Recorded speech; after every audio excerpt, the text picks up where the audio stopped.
You took your first pace like a man, and you learned the two greatest things in life. Well, look at me. Never rat on your friends, and always keep your mouth shut. Yo! Ho, ho, ho, ho. So, we took hiatus. We left for a weekend. Had a good time. Monday, April 15th, FFT, what is going on? So, the UFC event happened, and I got something to say. I'll get to it in a minute. First of all, I want to talk about Dustin Poirier versus Max Holloway. Here's the deal. I don't think Dustin Poirier is that technical. I don't think he's technically skilled.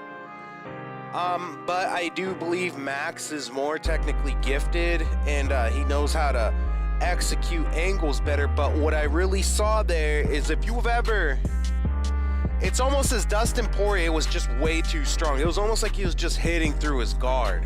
If Max blocked, he was still getting hit, feeling those shots. It's like Dustin was just able to just really just bully him because he was the bigger fighter in mass. Max is taller, but even when he gained 155, he was still lanky, he was skinny.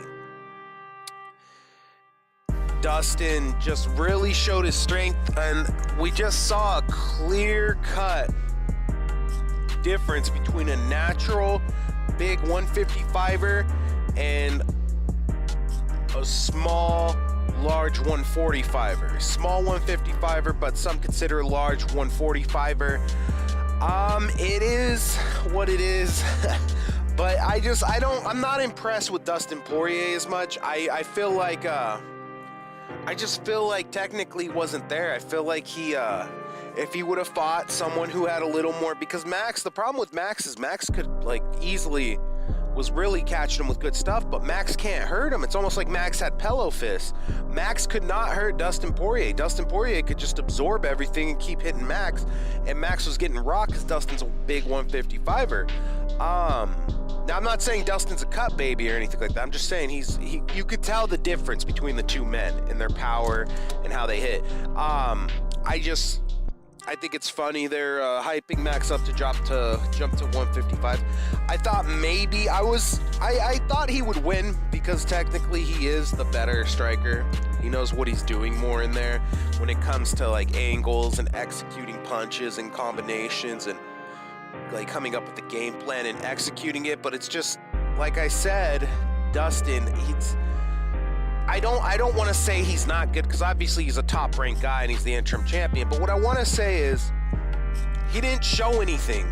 He talks about how he's this technically skilled fighter, but he's really not. If you go rewatch that fight, it was very sloppy. His striking was sloppy.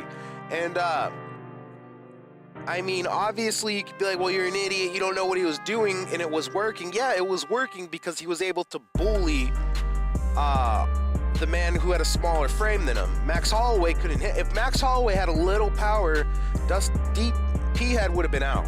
That's just the way it is. P-Head would have been out if Max Holloway wasn't a pillow fist at 155. So I don't see him being this technically gifted great striker, but kudos to him. I 100% I think fucking Conor could hop back and take him out. I think Khabib could take him out. I think Nate could get hit in the face enough until he tires out, then take him out. T. Fergie's could take him out. I just don't see him like, he's a top guy, but I don't see him being a real threat to the top guys. Now, I could be wrong, and if I'm wrong, I'll do the I'm sorry Dustin Poirier all day, but I don't see it. Now, here's another thing. I want to say this. I had a feeling Israel Adesanya would win, but I'm not impressed by that performance at all. The fact that he let Kelvin Gastelum close in on him, rock him, they didn't consider that one in the first round a drop, even though it kind of was. I mean, you're going to let Kelvin Gastelum get in and close in on you, and it took you a while to figure him out. All I gotta say is, if he does that against Bobby Knuckles, Robert Whittaker will take this man's fucking soul. Now, you can, contrary to what you think, it doesn't matter. You could call me a hater, you could call me this. If he fights Robert Whittaker like this, Robert Whittaker will fucking take his soul. Absolutely. You are not going to play Robert Whittaker like that. Now, maybe he was up in the moment, and maybe a lot of people say, well, he was fighting like that because he got rocked in the first round. And I mean, I don't know if he said that. I don't know if he implied it, but all I'm saying is if you fight like that, leave yourself open in the first round. See, the problem is I see Bobby Knuckles, if he fights Israel Adesanya and Israel Adesanya keeps his hands by his waist the entire fight, he's open game. He's going to get boxed out that pocket all day. And I love Kelvin Gastelum, but he's a shorter fighter, and how he would kind of move in was way too obvious. He'd move in with that straight to the body and try to capitalize on it, but he kept getting caught with stiff jabs. And he would land a stiff jab at will. It was a weird fight, man, and I really feel like someone who's technically gifted and just physically that imposing, like Israel Adesanya, should have been able to really secure like a real like beautiful performance. He shouldn't have been in this fucking 5-round war with someone like Kelvin Gastelum. Like I said, no disrespect to Kelvin Gastelum. I love Kelvin Gastelum, but Kelvin Gastelum's a 5'9"? He's a 5'9" sprawling brawler. If you really want to classify him. Now I think he's more dynamic than that personally, but if you want to classify him, he is a 5'9" sprawling brawler. That's a stereotype of fighter. That's what he gets thrown under. Agree with it or not, that's what the deal is. So, like I said, I think he's more dynamic, but I don't feel like Israel Adesanya, someone who's that physically imposing with that reach advantage, that height advantage, and then that technically skilled and sound.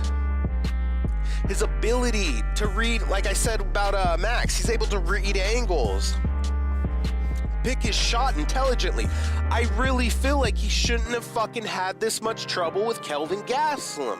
And like, I'm gonna reiterate it because I really believe this. If he fights Robert Whittaker like this, he's going to get fucking knocked out.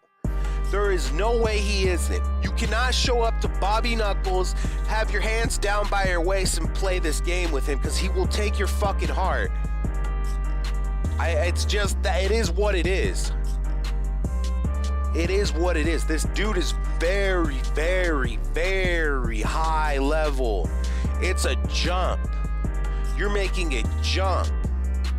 Going Derek Brunson to Derek Brunson to Anderson Silva to Kelvin Gastelum, and then to Bobby Knuckles. Now, if he's on his injury shit and he's a little slower and sluggish, maybe you could get away with it a little, but if we get that prime, that real fucking middleweight Bobby Knuckles, Robert Whittaker, the Reaper himself, if we get that one, it's gonna be a long fucking night for Israel Adesanya.